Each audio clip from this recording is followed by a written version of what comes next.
Are you struggling for consistency in your sim racing? Does your iRating look like a roller coaster? If so, we have good news for you. The way to get more consistent is to first understand what you're doing differently than the professionals. And VRS is the answer. With our competitive subscription, you will have the telemetry, setups, tutorials, and everything else you need to fully analyze your driving. Our data packs and the ability to compare your driving with the best in the world will show you exactly where to adjust your inputs, change your driving line, and shave seconds off of your lap times. And our powerful and precise Direct Force Pro wheelbase and precision pedals are being used by some of the world's best drivers. All these champions agree that VRS hardware is not just the best on the market, it's also priced well below the competition. So if you're looking to upgrade to direct drive and the best pedals in sim racing, VRS is your answer. If you want to get better, get faster,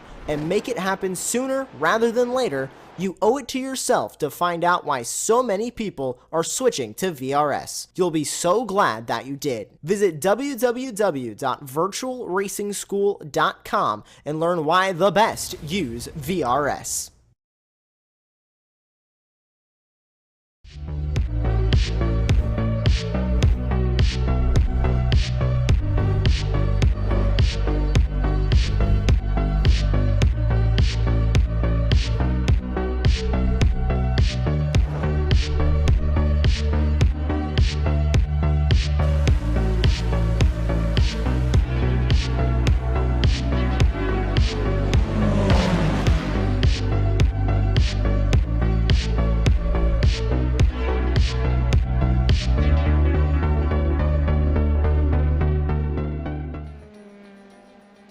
Bonjour and howdy here from Magny-Cours in France for the iGPFun Formula 3 series here at our first visit to this lovely, lovely facility here in France. It's Magny-Cours Classic. This is the iGPFun Formula 3 series presented by SRP. You're here live watching Apex Racing TV. I'm Austin Knight. I'm joined by Charles Belchelle with Jamie Fluke in the production booth. And once again, another it's a former Formula 1 track. I believe it still holds its FIA Grade 1 license, so I could say this.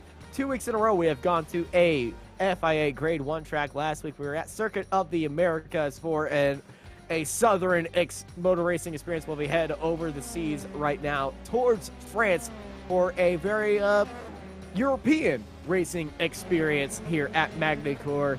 Charles, how are you feeling today, and how's France? Oh, wow. France is lovely, and bonjour and howdy to you. Yeah, so this is obviously a new track for iRacing. It's only been since the start of the season, and but I've been watching some people driving it, and it's going to be amazing to watch this full field coming down through from the start-finish line down into turn 3 at Estrel. Just full chat, so it's going to be a spectacle. I'm looking forward to watching all of the great driving and potentially chaos.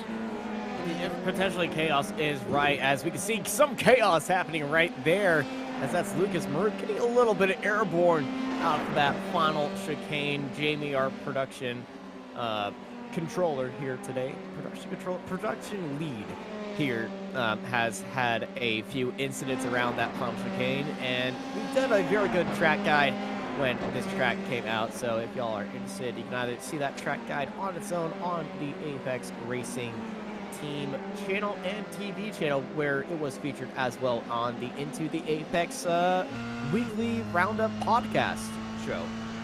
Is it a podcast? I wouldn't say. It's more of a show than podcast. Yeah, video podcast.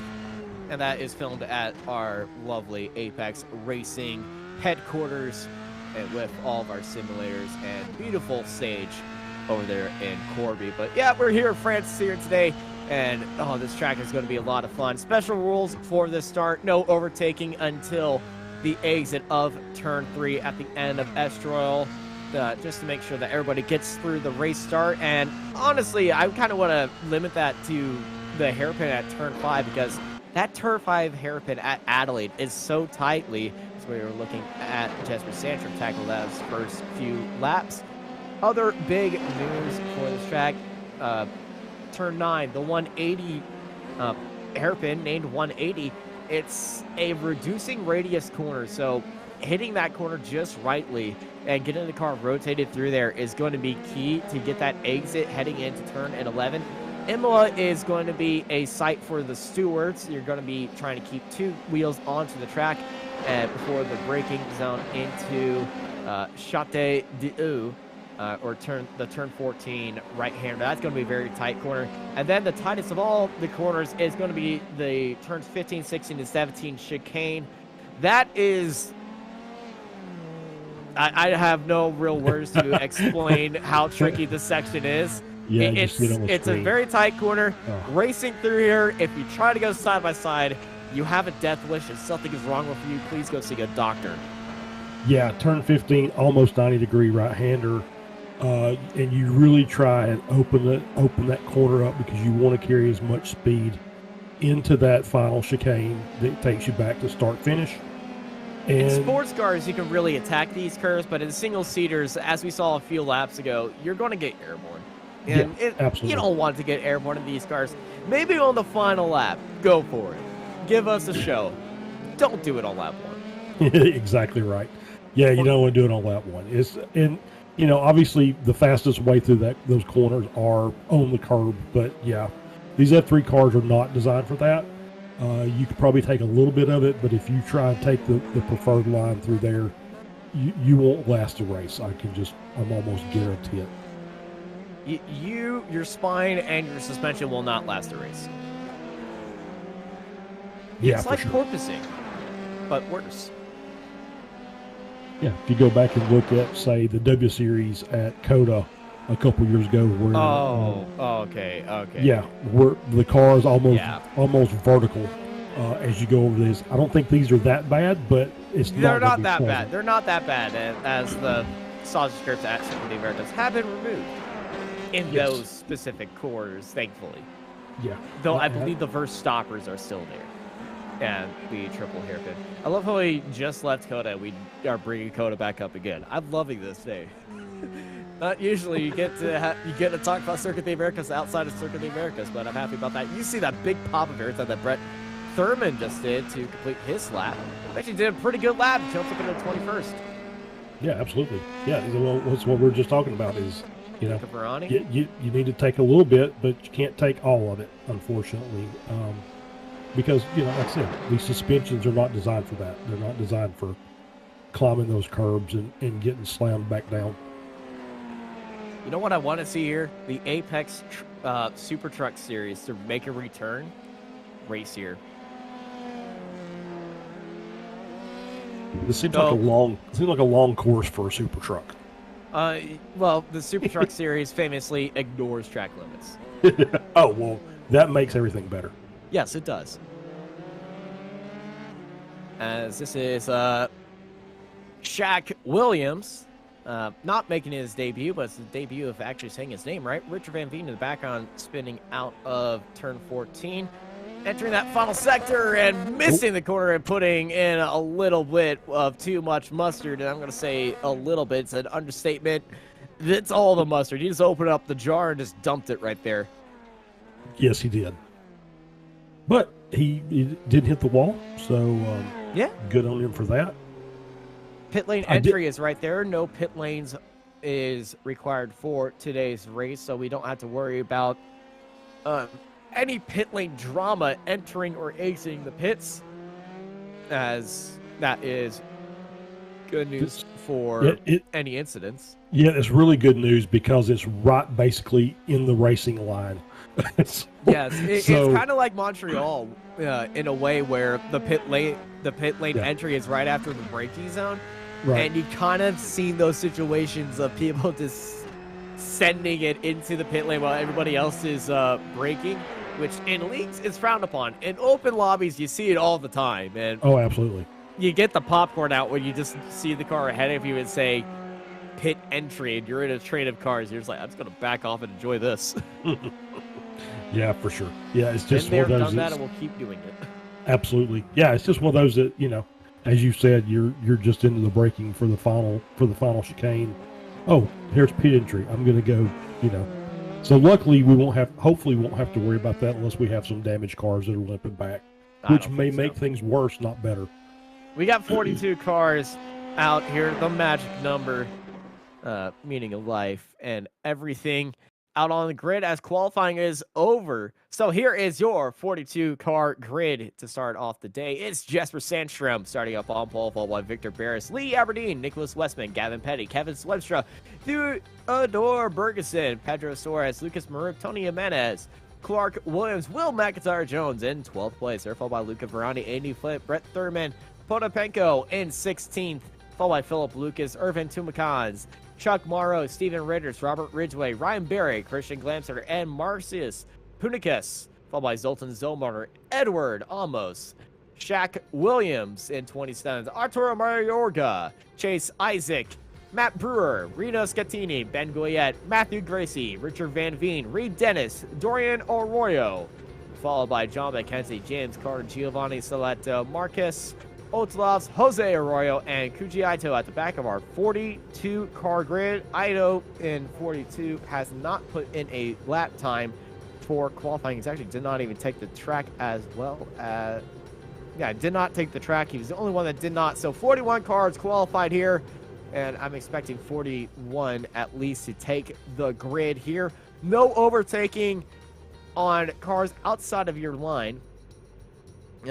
No overtaking allowed until the exit of turn 3. So going to try to get everybody a good clean start. As you actually see the end of our grid, Jose Arroyo is starting sideways into that final hairpin. Can we get a no shot of that? Yeah, he's if we ride on board of that, we got the 707. Zoltan is the 707 of Matthew Gracie starting 90 degrees. So if this was can we get an onboard shot of Matthew Gracie? Yeah. Thankfully, we have the animated green lights right here for these cars that are starting sideways as we go. Green. Oh, that's a jump start. Green by the number 41. Kevin Swemstra jumping the start right there. I think he was listening to me. Mm-hmm. I think so. So, yep, that'll be a drive-through penalty. A little bit of cars getting a little bit feisty with each other as that's a off track. Luca Verani and Andy Flint fighting with each other right now as we pass through turn 3. Everybody making it through there right now. So we fly through turn 4 golf corner and down into Adelaide. Sandstrom and Victor Barris racing into Adelaide. Very good opportunity for overtakes. Big lockup by a few of the cars. We're going sideways. A few cars almost making it 3 wide at the apex, but they all make it through there right now. And now everybody's just kind of parking the bus and just making sure that they all get right through there as the rest of the field flies through Nürburgring and into 180. That reducing radius corner going out a little bit wide is Victor Barris as Jesper Sandstrom pulls away. Lee Aberdeen right behind him, catching it right up as they race into Imola. Yeah, it was a good start. Very clean. We didn't have any incidents. So good sportsmanship by everybody, just staying in line, getting through turn 3. Now we're ready to do some real racing. Yavshev Potapenko in 16th place into turn 14. A bit of a no first steer moment right there. He's trying to catch up to Andy Flint ahead of him and hold off Philip Lucas, though I believe he'll be gaining 1 spot at the end of this lap as Kevin Swebstruck, yep, there he goes, into the pit lane to serve his jump start penalty. Great start. Nothing really going on right yet, so we'll just kind of keep an eye on it and see who starts making some moves. Well, biggest move makers at the end of 1 lap would be, I would say, Giovanni Saletto up 5 spots. He is down in 34th, and I would say that would be a very good start by Giovanni. But yeah, no big incidents, only 1 car entering the pit lane. And I think that's a iGPFun record for first lap incidents. None, pretty much. There we go. There was a few off tracks here and there, but everybody was kind of minding themselves, and everybody else said, oh no, I spoke too soon. 2 car incidents at Adelaide. Easy on the rejoin. All right. Arturo Mayorga and Edward Onmos were the 2 cars involved right there at Adelaide. Yeah, Mayorga did tow, so he's yes, working his way back to the pits now. Well, I can tell you the Model Racing Prince Grand Prix guys are going to be enjoying this screen time. Matt Brewer and Ben Goyette in 27th and 28th, and their team has been on a very fantastic rise, as this is the highest they have been in the team standings entering this point of the season. So they are very happy about that in this shortened length of the season where there is no drop rounds, as there are only 10 broadcasted races and 10 held races here today. We go up through the field. Clark Williams jumping over the curves to stay ahead of Will McIntyre-Jones and trying to catch up to Tony Jimenez ahead of him. Yeah, just a lot of the inside curve there going through the chicane. But well held by him, and they're still rotating around. Wow, it's just the speed on these cars. Obviously, you know, there are faster cars in iRacing, but just to watch these cars going from start-finish line down into Estrel through those just basically flat-out corners, not even corners, or just, you know, bent straightaways. It's fun to watch. Yeah, I do love a non-straight straightaway.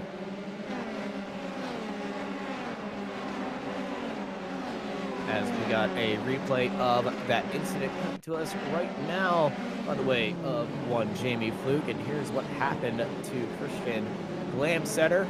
Heading into Adelaide, going, looked like he wanted to go just a little bit deep and just try to carry too much speed, but unfortunately all the buses were parked right there and just got a big hit onto the apex. The car looks fine, but that will really break a wheel right there if you take too much speed. Yeah, you can't take too many of those before the wheels basically fall off. Yeah, I took one of those in the rear, and that broke my rear toe a few times. Not fun. And then again, these are Formula 3 cars, not USF 2000 cars. Correct. Not the old USF 2000 cars where they're pretty much made of paper mache.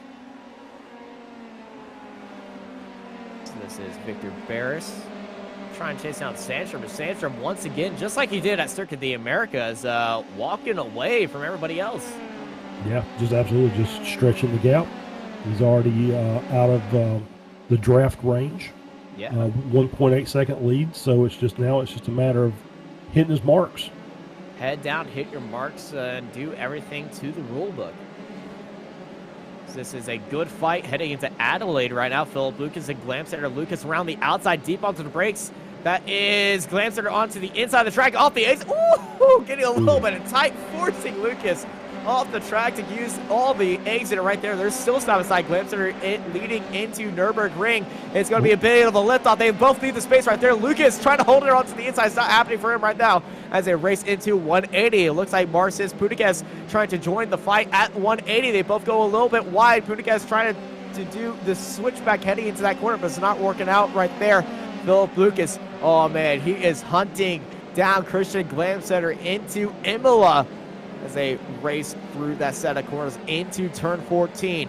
No moves being broadcasted between these two just yet as they are waiting. I think they're going to go all the way nose to tail until Adelaide one more time. But Lucas, I would say, will be attacking onto the inside of Adelaide instead of the outside this time. He was thinking outside the box, and oh man, it almost paid off for him right there. Yeah, it was a good battle. So yeah, it's just a matter of resetting and getting the draft, climbing back up on the rear of the car, getting ready for that move down into the hairpins. And speaking of moving to the hairpin, here we go again. Fight for fourth place. Pedro Soares on the attack. Theodore Bergson on the defense. Well, it was looking for it, but no moves were being made out of that. But very close fight for fourth place, Pedro Soares and Theodore Bergson. Bergson in fourth, car number 4 in fourth, having a good fourth day on lap number 4. Well, they just finished lap number 4, technically lap number 5. Yeah, you could kind of see these little small battles where the car behind, as you see, the 95 went way wide. Westman having a little bit of an issue, so this might be good for Theodore. He's alongside him right now. Now they've passed through chicane corner and diving into that final corner. Are we going to be seeing Theodore Bergson try to send one up onto the inside? He's still side by side, but he has to pump the brakes right there and not get on there. A little bit sideways for him off the exits. So Theodore under pressure by Pedro Suarez. Pedro Suarez going to have a good run heading into turn 1 on Grande, but it's not going to happen right there as they dive into Astro. Oh, they touched it. Pedro Suarez, big slide, and he held it. Great catch. Well, that was a smoked show at Estoril right there. Pedro Suarez, big slide through that corner. Somehow caught it and didn't go around. Take a bow on that car control right there as Victor Barris and Nicholas Westman fight it out for second place. Actually, no, this is... so now just kind of lost, Suarez has kind of lost 7-8 seconds now. So just got to get back into his rhythm and see if he can start making up. It looks like they're having a lot of trouble making really big moves. There's really only one spot on the track they've been able to take advantage of the speed difference. And that was actually the fight for third between Westman and Bergeson. Victor Barris is kind of in no man's land trying to chase down Sandstrom. He's clear as this is Christian Glamsetter chasing down Philip Lucas. Still, these two in a fight, but Philip Lucas did get that move on Christian Glamsetter and back into 21st. Not having the best start of this race. He did drop down a few spots after, I think, going off the track. That was Christian Glamsetter going off the track right in the background.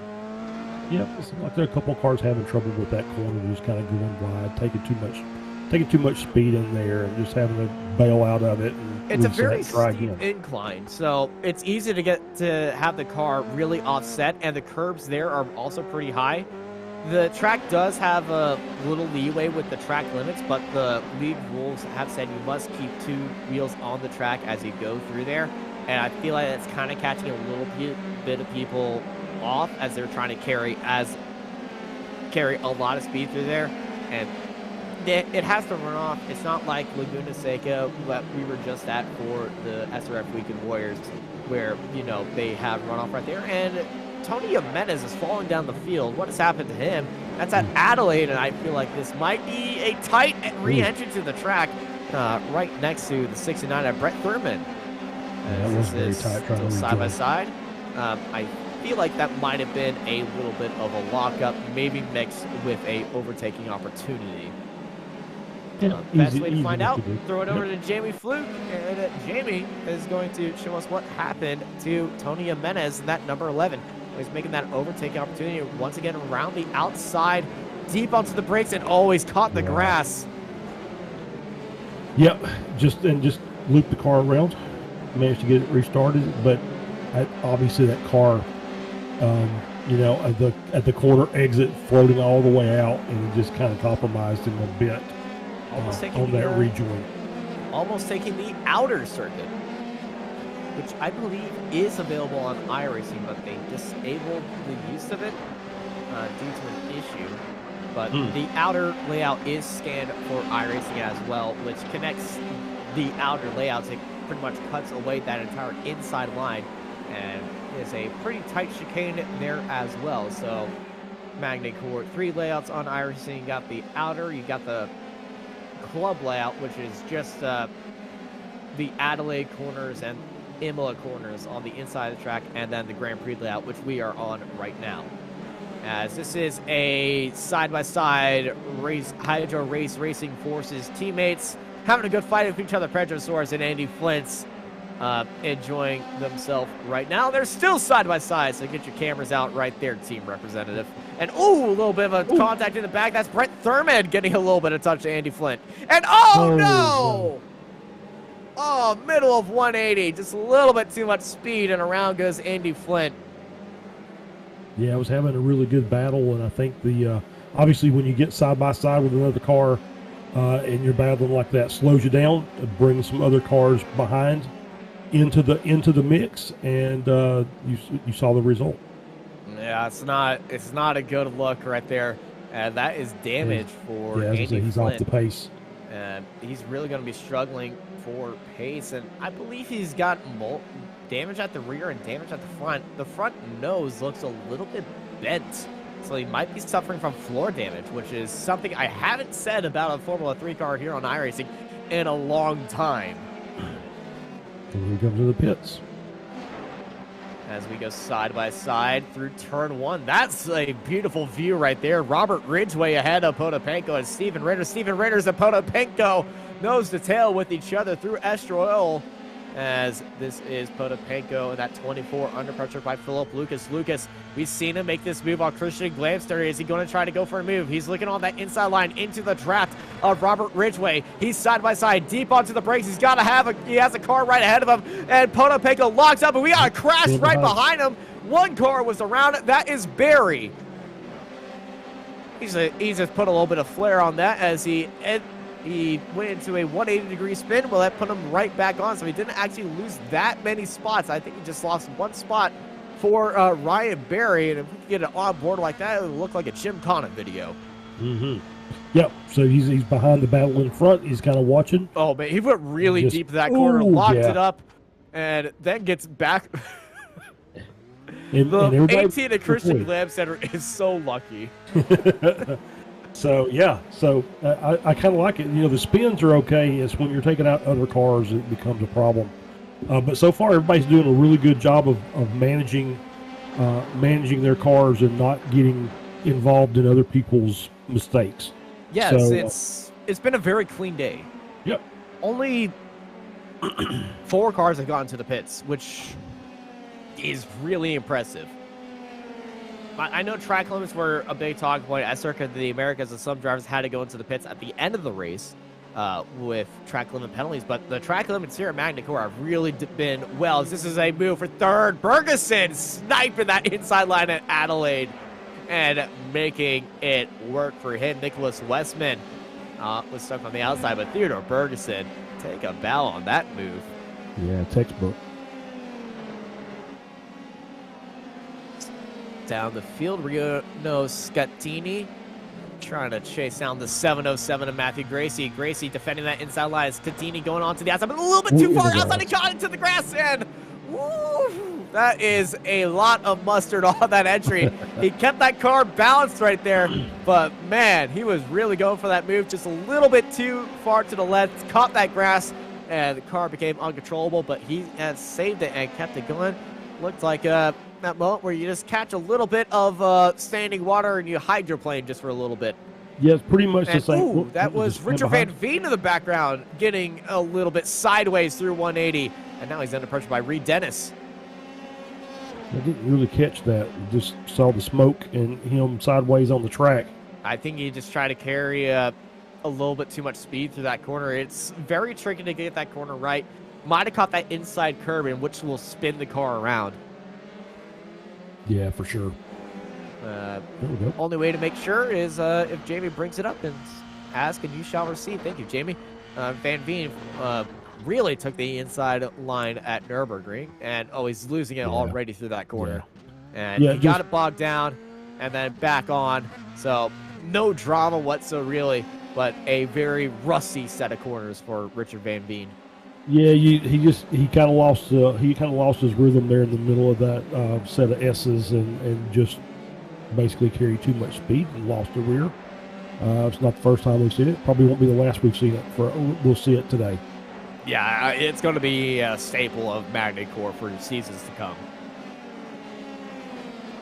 This is Potapenko under pressure by Tumakans. Triple 8s versus the 24. I always want to ask drivers why they pick these numbers. Some have a very unique story of how that number inspires them. I'm pretty sure we've asked each other what our numbers are. Some like to pay homage to local hero or to somebody they looked up to, and some others just pick the best number in the world, like Brett Thurman. That is true. I think the fight, it depends on what form of racing you enjoy the most. But for some people it's 46 for Mr. Valentino Rossi. Yes. So some people it's number 3 or number 24, depending on your age. You can obviously tell which one is mine. How would you know I was a Jeff Gordon fan? Well, I'm a generation ahead of you there. So this is true. It was the 3-car, for me. I don't race that number. Ooh, Potopeca goes really wide. That's always Dale's number. So we'll just leave it at that.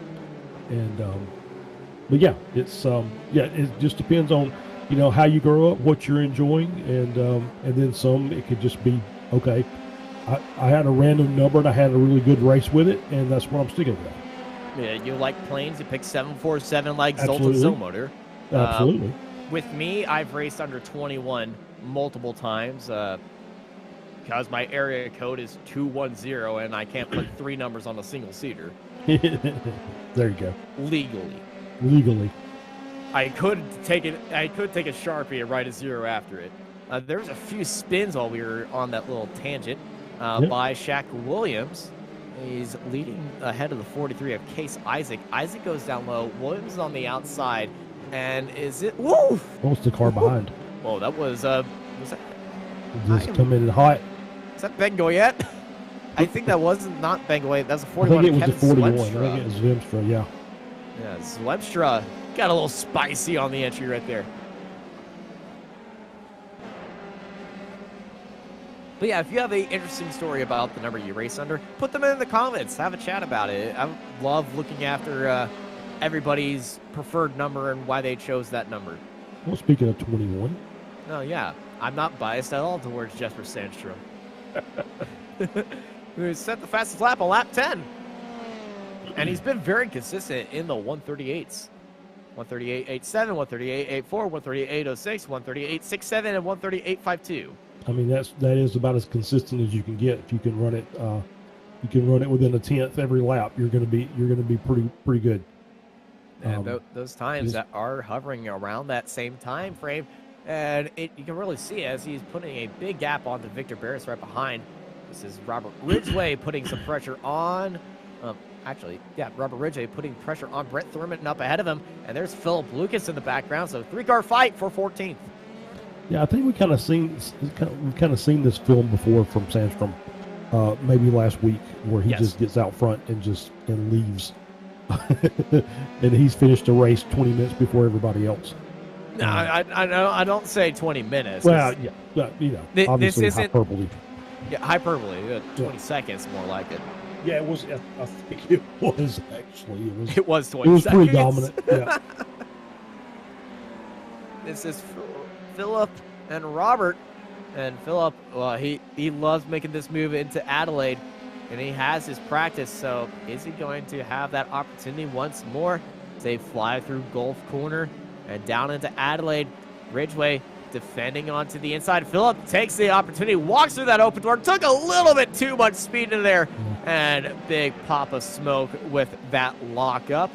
As Lucas Maruk and Nicholas Westman go side by side through 180, and that's Maruk on the outside of the track, Westman on the right side, heading to Imola, side by side, heading to Imola. Who is going to be taking that corner? It's going to be Maruk around the outside, diving across those. Gets a little bit off kilter, though, and he takes that inside line, moors to the fence end to save himself as defending from Nicholas Westman, who is still on him right now.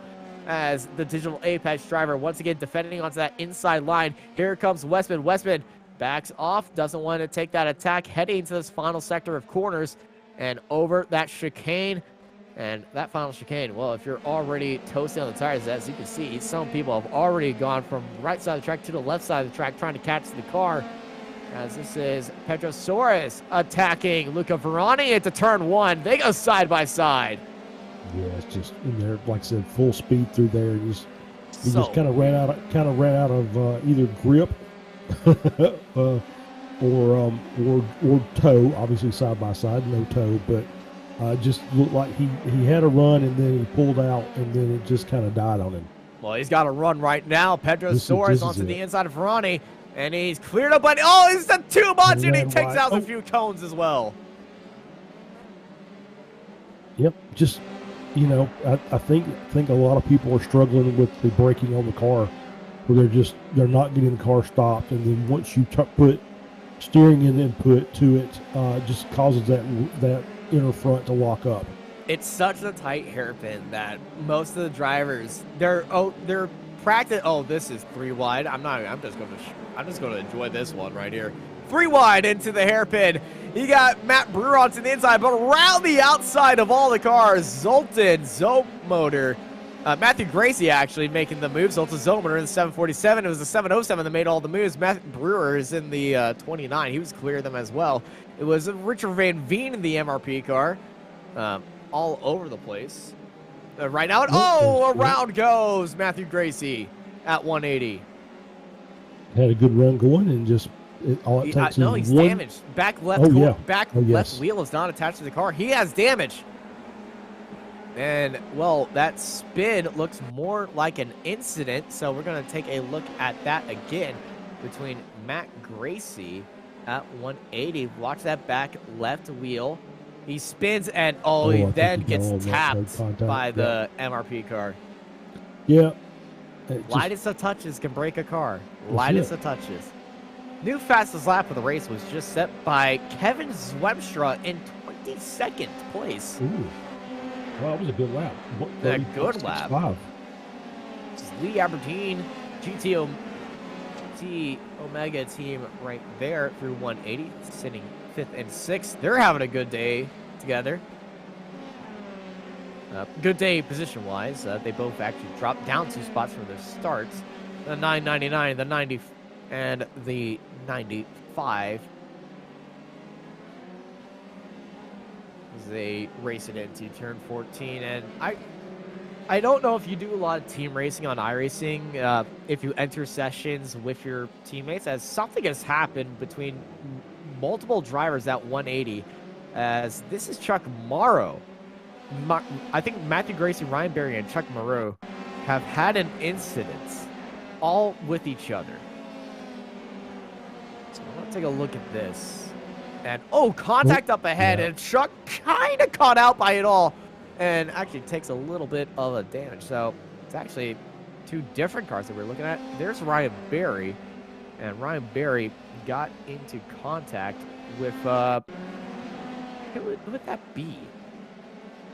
There's Ryan Berry, and it looks like he was just, 41 came in there. Pace. Yeah, and then 41 came in. Maybe hotter than he probably should have, but it didn't look like Berry was at full speed. Very spicy. Very spicy for the 41. And Kevin.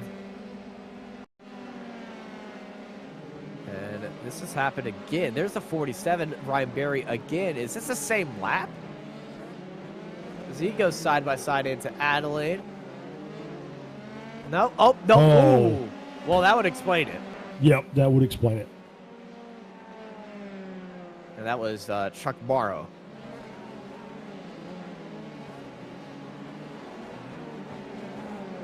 Andy Flitt versus Reno Scattini. No, do you see that? He took a little bit of the curve of the rotated the car just a little bit more to give him that advantage. That's smart track uses right there. Absolutely. He's going to say he planned that. I mean, I would. I wouldn't. Hey, did I do a great job? Yes. Then I did that on purpose. That's how that works.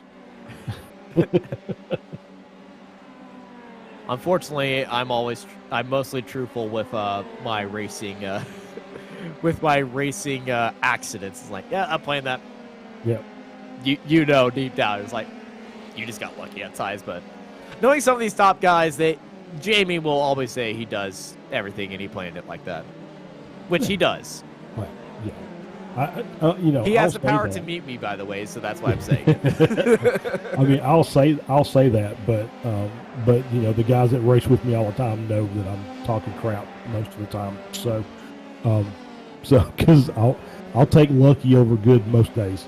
Yeah, once again, I think we're just going to have a static camera at Adelaide Hairpin, because Philip Lucas and Brett Thurman side by side as Robert Ridgway onto the inside. Philip Lucas, he's taking a big slide right there and falls all the way back. It was Robert Ridgway and Philip Lucas. Brett Thurman, that was Brett Thurman and Philip Lucas as Adelaide Hairpin. Another action. Bergeson was in third. He's dropped down to 5th place. Now it's 6th place. What has happened to Bergeson as Thurman diving onto the inside of Philip Lucas. Everybody's getting spicy, and we're just halfway through the race.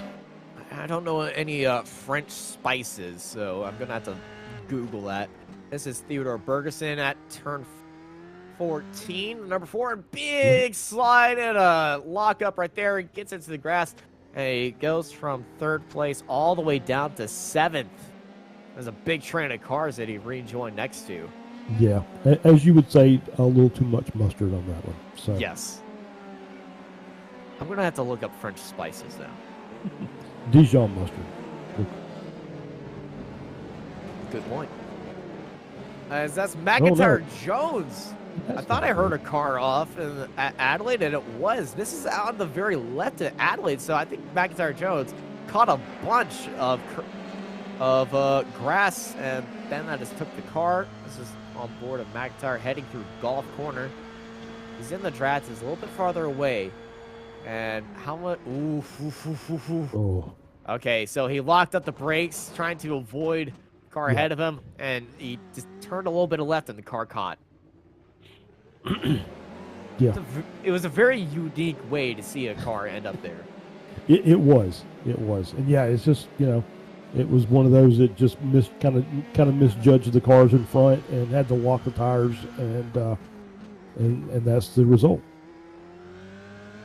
I was going to say 3 minutes ago that this race had its feel where everybody's just kind of running in line and nothing's going on, and now all heck's broke loose.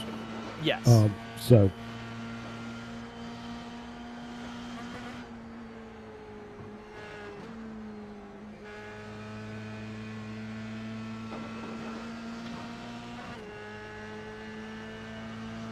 I think I'm going to have to drive this at some point in time. Just to get the I've sensation driven it. for It's so much fun. As this is, oh, hello, Theodore.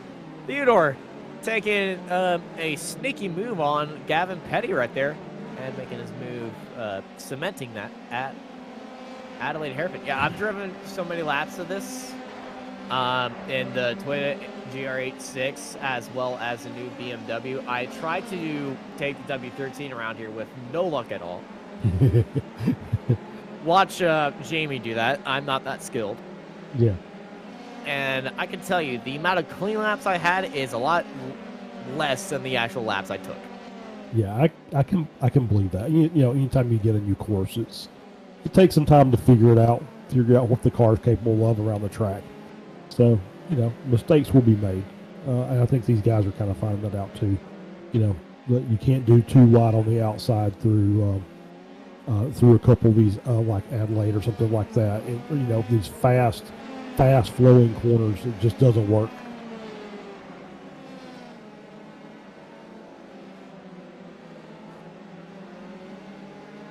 This is Marcis and John McKenzie in a little bit of a fight. Nope, it's Kevin Zwemstra up ahead of him. John McKenzie is right behind him. Big curb hit onto the inside, as that's very wide by Kevin. So Kevin's, he had to come in. He was the car that came in for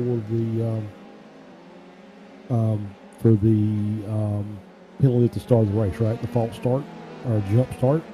It was. So back up to P26. So he's done a good job making his way back up through the field. Yeah, he's having a good race moving up through the field. Had to dodge a few incidents, but yeah. After that incident at the start, it definitely is working good for him.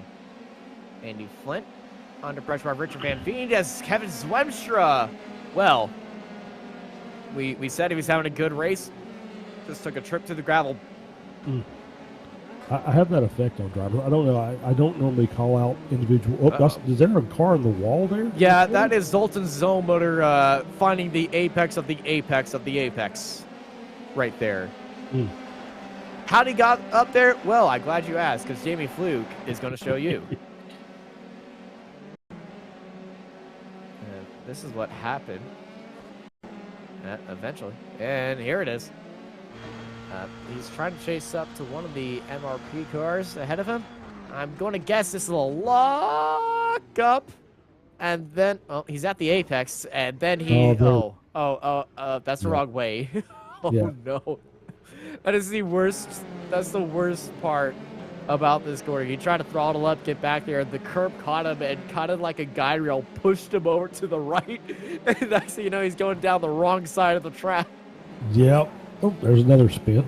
There's a spin at Bergerson at Adelaide Corner. If you want to have a little bit of fun with your friends, try a little bit of drinking game. But I suggest using water because if you use the other stuff, might be getting a little bit intoxicated. Do a short race first and test that theory out. Yeah, do a short race. But the amount of times that we've flung it over to Adelaide Corner, because something that's happened there, is at least 22 times. It seems like every lap something has happened there. It seems that way. Yeah, drink water. Drink water.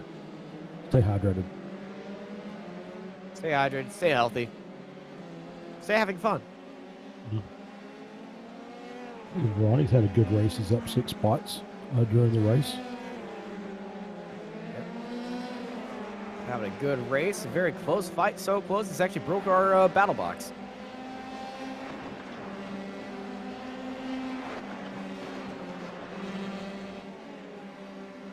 Ronnie under pressure by Bergerson. Theodore, after having that issue at Adelaide, can he chase down Verani and get it right back at the corner where he lost that spot? As Luca down to the Adelaide. Is he going to be taking a defensive line? No, he's leaving that door open. Here comes Bergerson down low onto the brakes. Gets that car slowed down. Goes out a little bit wide. Here comes Luca back off the exit onto the inside. But Bergerson used the run off on the outside to his advantage and makes that move for Theodore right there. So Theodore back into 7th.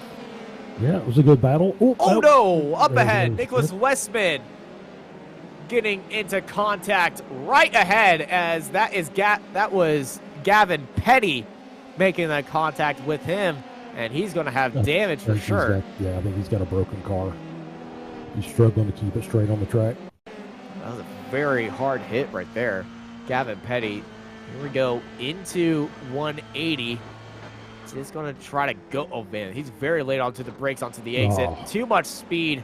Actually locked up the brakes. It looks like that big hit to the right, and I think that front right wheel is not pointed straight for him. Yeah, I think you may be correct on that.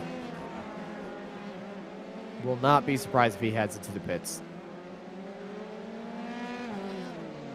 There we go. Gavin Petty for PDR limps it into the pit lane. This is Luca Verani up in his 6th place. He's got Shaq Williams right behind him. Antonio Jimenez as well. Nicholas Westman. So 4-car train is 6th, 7th, 8th, and 9th. All nose to tail. They're trying to chase down Thomas Bergerson ahead of Theodore Bergerson ahead of him. As here comes Shaq down to the inside. And it is, Clark Williams making the move. I am getting people's names. I've learned one name, and then I just assume everybody is now Shaq. We have 2 Williams in here. We have Clark Williams, and we got Shaq Willems. My life is hard. And speaking of Shaq, he's actually in a attack right there onto the inside, 3 wide, and he forced a mistake off of Petty. And Shaq, makes a move at Adelaide. I'm going to say I called that one into existence just a few seconds earlier. And this is Luca Verani on Williams. Clark Williams. They're still battling. They're still swapping that position back and forth. We're definitely going to have to put initials ahead of these drivers' names so I don't get this confused. So all the battling is now made that a 4-car battle with Jimenez and Westman behind. Yeah, Tony and Nicholas joining that fight as well. And they're almost swapping with each other middle of the corner.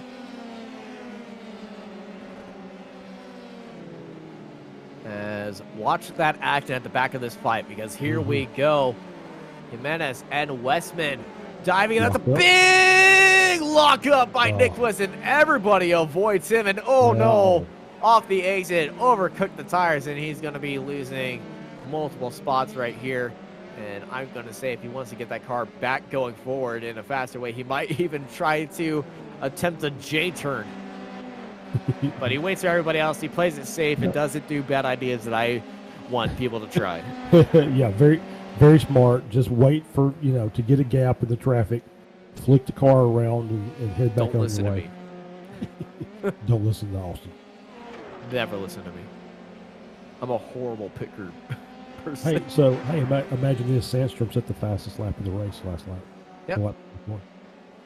130.3. He's in the 133. See, earlier in the race, he was in the 138s, and it's slowly getting faster and faster. 10 seconds ahead of Victor Barris. And we got just under 7 laps to go. Yeah, once again, he's just had a real great race. Got out front, set the pace, setting the fastest laps. I think he just does a really good job of tire management. Once he gets out front, he can just manage everything the way he needs it. And then when as the fuel burns off, it's just quicker and quicker and quicker every lap. Battle for third. Lucas Maruk getting a little bit too fast. Off the exit. It's Theodore. No, that is not Theodore. That's Lee Aberdeen chasing him down. Maruk, late entry into 180. 180 is such a unique corner where we're going to be seeing drivers enter that turn extremely wide, and it's kind of just like selling a fake to the driver to try to dive it up onto the inside, but they're using it. Oh, he took a lot of curb on that entry. It was sideways to that corner, and Lee Aberdeen is probably licking his teeth right there, wanting some of that position. And yes, he can go for that move, and the track's going to bend a left advantage for Lucas Maruk, and not going to have an opportunity for Aberdeen to make that move. But Maruk, just after that big save, his tires are going to be cooked, and he takes a lot of the curbing right now. At this point, if you're Aberdeen, you just want to keep the pressure on him. If he's going to make one mistake, maybe you can force him into another. So you just try to stay on his tail as best you can. Maruk actually kicking up a little bit of dirt on the inside of the track. He's pushing the car hard. Well, yeah, when you got the 999s right behind him, Lee Aberdeen is going to be pushing you to the limit. And here we go. Lee Aberdeen to the outside of the track, trying to make the move around the outside. And, Maruk catching a little bit of curb on the inside, rotated the car around for him. As they exit side by side out of Adelaide corners. They go side by side, heading into Nürburgring. And, contact on the entry. Looks like Aberdeen tried to back off into that corner and take the regular line right behind Lucas Maruk, but he wasn't clear fully just yet. Yeah, just a misjudgment. This is Lucas and Ridgway. Ridgway very deep into that corner, and I think that might catch a slowdown penalty right there. It was all 4 wheels over that line, and he goes very deep into 180. I feel like he might be doing that to clear that time penalty. Yeah. Maybe so, and maybe he's just really having to push the car. He's trying to stay in front of the 8, and doesn't like he's going to be able to do it. So the 8 looks like it's going to work his way around. He actually might have a chance to regain that spot. Philip Lucas took a big hit of that curb and was very slow off the exit. And there he is, Ridgway onto the inside of the track, taking advantage of that mistake by Phil Lucas, but Phil Lucas onto the inside right now of Ridgway, up down to the inside of Lucas, back into 12th place. Eventful last few corners for these two, and look at that, Robert Ridgway did not take any of the curbs right there. I feel like he's had a past issue with that curb. Yeah, you get one bad corner through there, and you just take too much of it, and it just kind of scares you for the rest of the day. That's right. Yeah. So no, I don't want any more. I don't want any part of that anymore. Williams under pressure by Gavin Petty. Petty was looking down to the inside, but he backed out of it. Oh, look at that line by Petty. Petty does a little, carried a lot of speed and made contact right there onto the back of Williams. And behind him, Ben Goyette under pressure by Andy Flint. 4-car fight right here for 19th. Yeah, Goyette's had a great race. He's up 11 positions during the race. He's just steady on and making passes when he can. And taking advantage of other people's mistakes. And I think that's the biggest thing that I've seen today. Almost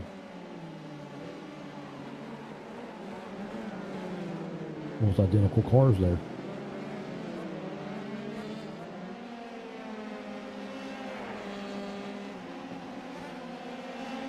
We're still battling Andy with 36 and 13. Yep. There we go, as Andy Flint trying to put pressure on Ben Goyette ahead of him.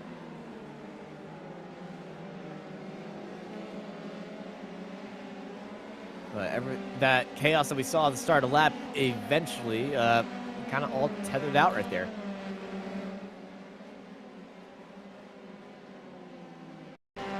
John McKenzie has had an incident. This is at Nürburgring, heading into 180.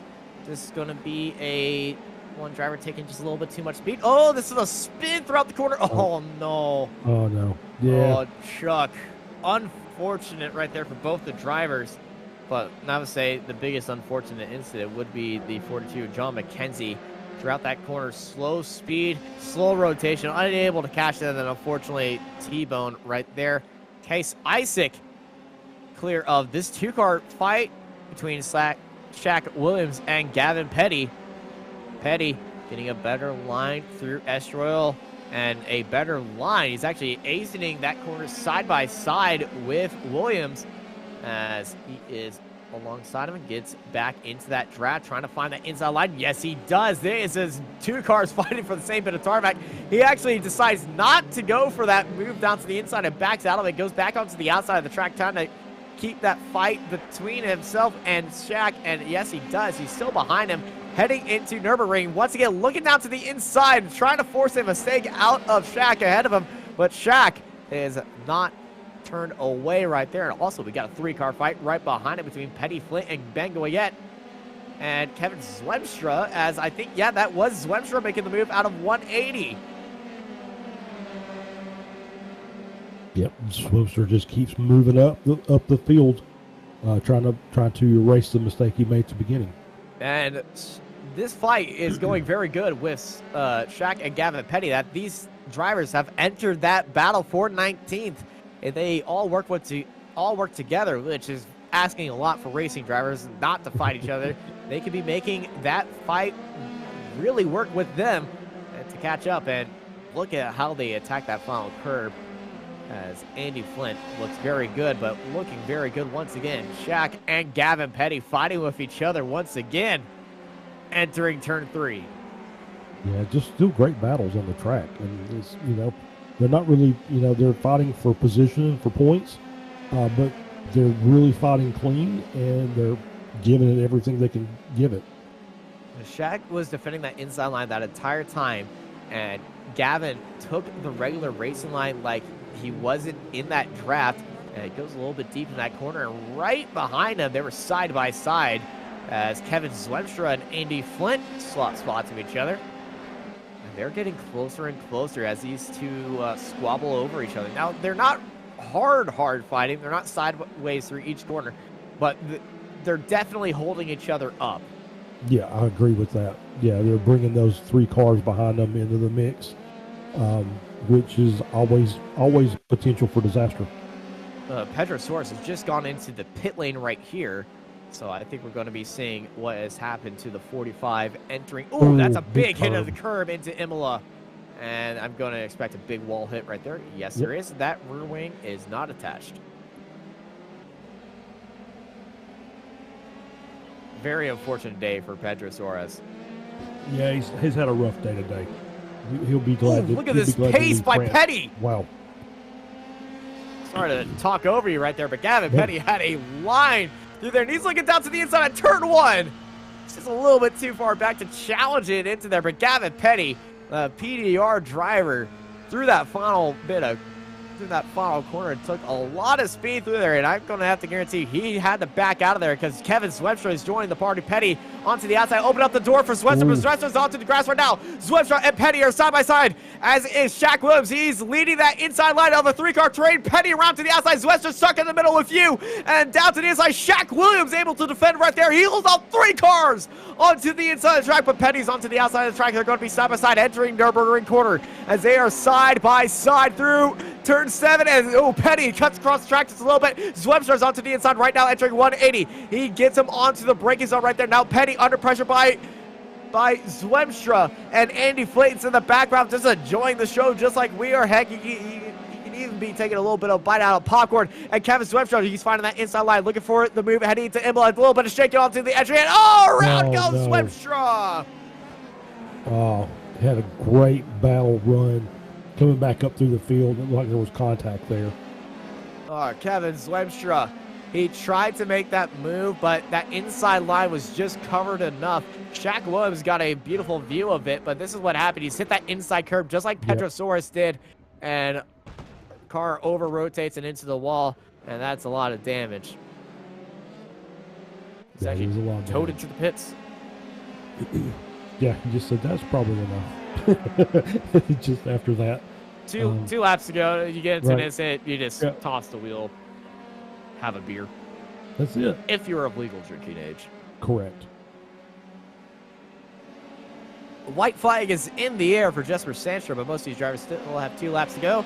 And that is Shaq Williams and Ben Goyette. Ben looking for that move around the outside into Adelaide, but Shaq Williams very well adverse in defending into that corner. I think Ben knows that, so he's not going to challenge him into that corner. The SWR driver feeling very good about himself, and I think that SWR stands for Shaq Williams Racing. That'd be a good guess. I know we haven't talked about Sandstrom very much because he just kind of dominated the race. 14 seconds in the lead. Yeah, so last lap, 129.97. I feel like he deserves this last lap to himself. Yeah. And I think he's probably going to go for another fast lap. What do you think? Yeah. He did break the 130 mark last lap, you said 129, which is incredibly impressive. Yeah. And Jesper, he's looking for another one here right now, and to make that 2 wins in a row. He's got a few more corners left for himself, and he could be taking this entire final section just on the clutch and just let the car drift home at this point, and he would still have a pretty big gap. 15 seconds to the last one, and he can take as much final curb as he wants. Gets a little bit of airport. Jesper Sandstrom wins here at Magny-Cours. We have a fight for 4th place. Lee Aberdeen and Theodore Bergeson on the last lap, nose to tail with each other. Bergeson defending onto the inside. Aberdeen defending onto the inside. Bergeson attacking onto the outside. Last corner, last lap. Who's going to go for the Hail Mary move between these two? They both take it actually fairly nice between each other as they finish. Aberdeen, Bergeson 4th and 5th. Clark Williams and Tony Jimenez. Jimenez wins out that fight in 7th place. Williams in 8th.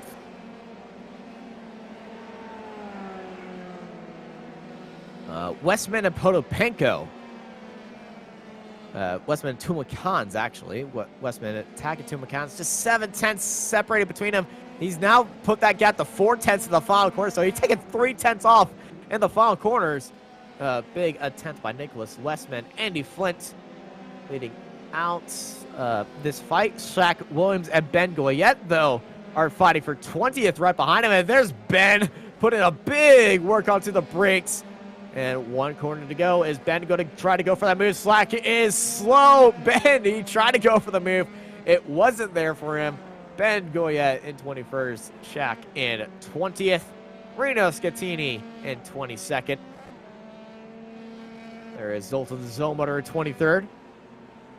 And Marcus Punikes in 24th. And that is all the drivers over the line. I would say for our first time to Magny-Cours, it was a very positive experience. I think so. We obviously, there's a couple corners that the guys are going to have to come back and rethink. But overall, no, it was a great race. Lots of good battles on track. And I think we were talking about this before the broadcast, and it's Death, Taxes, and Sandstrom in the F3. We need to add another. We need to add a fourth line to that. Spinning at Adelaide. Spinning at Adelaide, yes, we'll add that.